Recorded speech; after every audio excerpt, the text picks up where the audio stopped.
Le violet, ça serait une adolescente, je pense. Oui, une adolescente assez discrète, tu sais, qui se cale au fond de la classe et qui ne décoche pas un mot, n'accorde même pas un regard à qui que ce soit.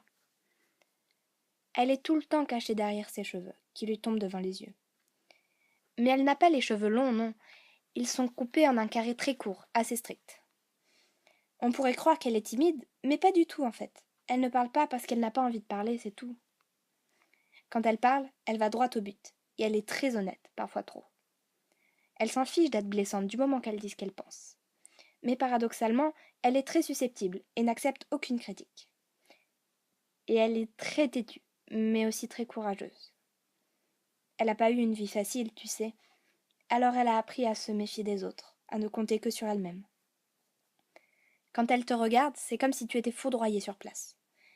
Et je crois que si elle voulait vraiment te foudroyer, elle te réduirait à rien du tout, parce qu'elle est sacrément forte et tellement impressionnante. Elle fait peur, la couleur violet. Mais par contre, lorsqu'elle sourit, elle ne sourit pas beaucoup, elle n'a pas l'habitude. Mais alors ce sourire, il est tout timide, pas sûr de lui, mais tellement doux. Il réchauffe le cœur et donne des envies de tendresse.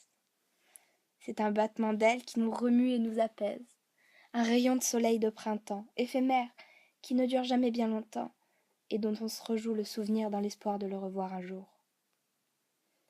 Il faut apprendre à l'apprivoiser, la couleur violet. Elle est susceptible, mais cache des instants d'une telle beauté